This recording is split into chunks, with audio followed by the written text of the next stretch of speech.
अनेक ठाणेकर नागरिक तुमच्या लढ्याला सामील झालेले आहेत, चक्काजाम या ठिकाणी करण्याचा प्रयत्न करताय, काय सांगाल एकंदरीत? या ॲग्रीमेंट जे आहेत टोईंग व्हॅन मध्ये ठाण्यातल्या ॲग्रीमेंट आहे ते बेकायदेशीर आहे, विदाउट ई टेंडरिंग प्रोसेस मध्ये केलेले आहेत। जे लोकांनी पहिल्यापासून जे टोईंग व्हॅन चालवतात त्यांनाच त्यांनी परत टोईंग व्हॅन दिलेले आहेत आणि त्याच्यामध्ये मुंबईमध्ये एक वेगळ्या पद्धतीने ॲग्रीमेंट आहे आणि ठाण्यामध्ये वेगळ्या पद्धतीने ॲग्रीमेंट आहे। मुंबईमध्ये एकच पावती आहे, ठाण्यामध्ये 2 पावती आहेत। कॉन्ट्रॅक्टरला पैसे द्यायला लावतात, हे बेकायदेशीर आहे आणि याच्यामध्ये मोठा भ्रष्टाचार आहे। गुंड लोकांना, गुंड प्रवृत्तीचे लोकांना आणि गुंडच लोकांना पोलिसांनी त्यांना कामाला ठेवलंय पैसे वसूल करण्याकरता। म्हणजे उद्या ते पकडले जातील तर त्यांचे कॉन्ट्रॅक्ट रद्द होतील, पण पोलीस अधिकारी त्याच्यामध्ये मोठा वाटा पैसा खात आहेत। फक्त बाईकवाल्यांना फोर व्हीलर टो करायला सांगा ना। आता आम्ही फोर व्हीलर घेऊन आलोय, टो करून दाखवावं। त्यांच्याकडे फोर व्हीलर टो करण्याची यंत्रणाच नाहीये आणि प्रत्येक गोष्ट बेकायदेशीर आहे। आता त्या दिवशी मी जेव्हा ते टोईंग चालू करणार होतो त्याबद्दल मी त्यांना इथे बाईट देण्याकरता पत्रकारांनी मला बोलवलं होतं। बाजू मांडत असताना टोईंगचे 100-150 कॉन्ट्रॅक्टर गुंड आमच्या अंगावर आले। आज लोक आलेत, बोला ना, आज करायला सांगा टोईंग, आज स्थानिक आले, आता बोलवा गुंड किती येत आहेत म्हणून। येणारे लोक तुमच्या कार्यकर्ते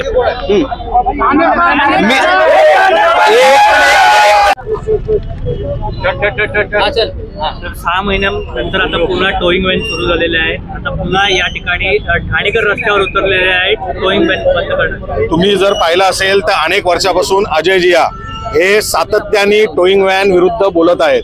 बरीच लोक येऊन आंदोलन करतायत, त्यांनी जे पुरावे आता त्यांच्याकडे आहेत त्याच्यानुसार क्लिअर कळतंय की आता जे करत आहेत ते एकदम चुकीचं आहे। आणि एका माणसाचा जर आवाज दडपशाहीने तुम्ही दाबणार असाल तर प्रत्येक ठाणेकर त्यांच्या मागे नाही तर त्यांच्या बरोबरीने उभा असेल।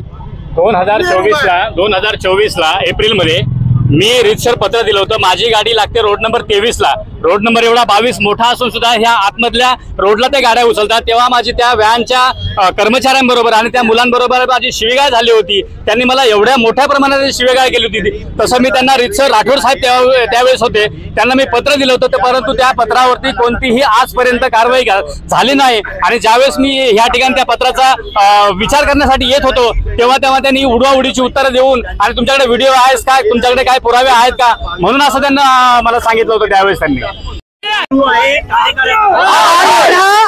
कालचा नाहीये, पूर्वी पण जेव्हा ठाण्यात टोईंग व्हॅन सुरू होत्या तेव्हाही त्याला असाच विरोध होत होता, कारण काय एकतर हे टोईंग ठाण्यात बेकायदेशीररित्या होतं आणि त्याच्याही पुढे जे कॉन्ट्रॅक्ट दिलं जातं प्रवृत्तीची लोक आहेत, महिलांना ह्याचा त्रास सर्वाधिक होतो।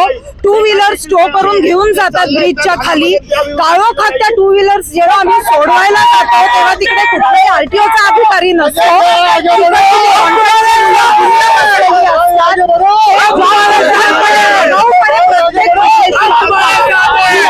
अतिशय चुकीची आहे आणि आज मी ठाणेकर प्रत्येक महिलेचा आवाज म्हणून इकडे उभी आहे आणि टोईंग व्हॅनचा विरोध हा प्रत्येक महिलेकडून दर्शवायला उभी आहे।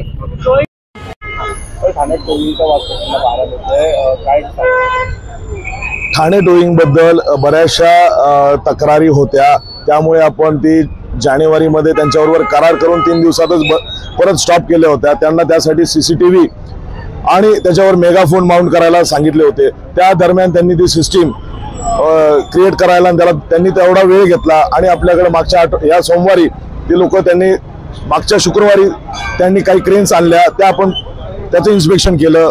आताच्या गेल्या सोमवारी त्या दिवशी आपण काही क्रेनचं इन्स्पेक्शन केलं, असं आतापर्यंत 21 क्रेनचं इन्स्पेक्शन केलं आणि क्रेन्स तात्काळ आपण चालू केलेलं नाहीत, तर क्रेनचं इन्स्पेक्शन करून आपण लोकांमध्ये जनजागरण करत आहोत की कोणत्या ठिकाणी नो पार्किंग आहे, कोणत्या ठिकाणी पार्किंग आहे, त्याचं समूळ प्रॉपरली त्यांना डायरेक्ट करत आहोत। तर त्यासाठी आपण सुरुवातीला म्हणजे मागचा पूर्ण आठवडा आणि ह्या शनिवार रविवारपर्यंत पूर्णतः आपण फक्त उद्घोषणा अनाउन्समेंट सिस्टीम आपली क्रेनवरची चालू आहे का, त्याचे कॅमेरेज प्रॉपर चालत आहेत का, याच्याबद्दल आपण त्याचं निरीक्षण करतोय आणि ते लोक त्याप्रमाणे डायरी एंट्री करतात आणि रवाना होत आहेत। त्यांना प्रॉपर सिस्टीम हे करण्यासाठी जे तक्रारी होत्या त्या लोकांच्या व्यवस्थित वागत नाहीत, उद्धट वर्तन करतात आणि इतर गुटखा मावा खाऊन, तर त्यासाठी त्या लोकांवर आपण त्यांना समुपदेशन केलेलं आहे, त्यांना ट्रेन केलेलं आहे, त्यांची जी हेअरस्टाईल होती ती चेंज केलेली आहे, त्यांचं जे राहण सहन होतं ते चेंज केलेलं आहे, त्यांनी प्रॉपर युनिफॉर्म मध्येच टोईंगवर असावं, कुणी हाफ चड्डीवर टोईंगवर राहणार नाही, कुणी लुंगीवर युनिफॉर्म नाही, ब्लॅक लोअर किंवा ब्लॅक पॅन्ट किंवा ब्लॅक जीन्स आणि ब्लू कलरचा टी शर्ट असेल त्याच्यावर ठाणे ट्रॅफिक पोलीस ड्युटी असं त्याच्यावर असेल तरच ते लोक आपल्याला हे करतील आणि त्याच्यानंतर त्यांना आय कार्ड असेल.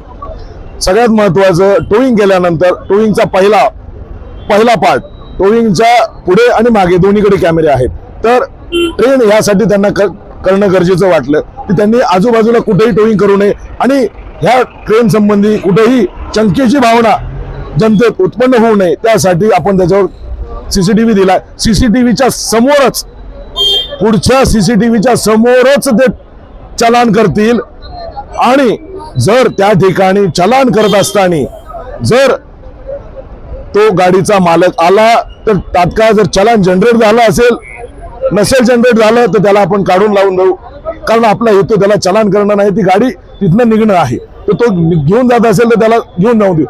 सेकंड, चलान झाल्यानंतर, चलान जनरेट झालं, माझ्या पॉज मशीनवर चलान जनरेट झाल्यानंतर जर तो व्यक्ती आला, गाडी टो केलेली नाही पण जागेवरच आहे, तर त्याने त्या ठिकाणी त्याचं एक तर लायसन्स इम्पाऊंड करावं किंवा त्यांनी त्याचे पैसे भरावे आणि ती गाडी त्याची रिलीज करावी. थर्ड केसमध्ये जर गाडी तो व्यक्ती आलेला नाही पण गाडी टो करून वरती ठेवली आहे, उचलून क्रेनवर ठेवलेली आहे, तर त्या ठिकाणी तो आलाय पण गाडी वरती आहे पण तो आला जागेवर, तर त्या ठिकाणी त्यांनी टोईंगची प्रक्रिया पूर्ण झालेली आहे, तर त्या ठिकाणी त्यांनी 200 रुपये 200-300 जो काय टोईंग चार्जेस असेल तो भरावा, की चलानचे पैसे भरावे, त्याची तात्काळ आपण सुटका त्याच ठिकाणी गाडीची करणार आहोत. चौथ्या केसमध्ये ज्या वेळेस टोईंगची व्हॅन मूव्ह करत असेल आणि तुम्हाला दिसेल, कोणाला की तुमची गाडी तिथं आहे, तुम्ही तुमचे व्हॅलिड पेपर्स दाखवावेत, त्या इन्चार्जला रिक्वेस्ट करावी की साहेब ही माझी गाडी आहे,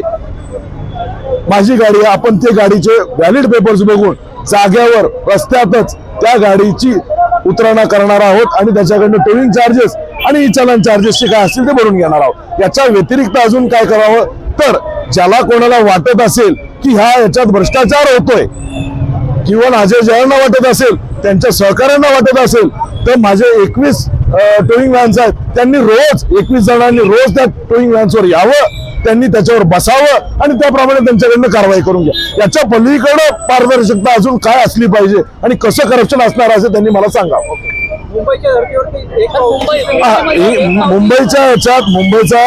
मुंबईच्या सिस्टीममध्ये मुंबईचं फक्त एक वेंडर आहे जी की VIPL आहे, विदर्भ इन्फ्रास्ट्रक्चर प्रायव्हेट लिमिटेड, हे वेंडर आहे, त्यांचं फक्त एकच गेटवे तयार होतं.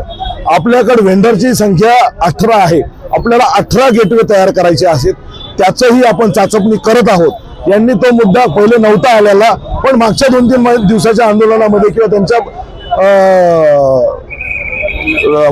जे काय ते बोलतायत मीडियामध्ये त्याच्यातनं तो आलेला होता, तर त्याच्याबद्दलही आपण त्याची चाचपणी करत आहोत की आपण ते कसं करू शकतो, तेही आपण व्हेरीफाय करून जर होत असेल तर तेही त्याच्यात आपण इंटिग्रेट करत आहोत. दुकानात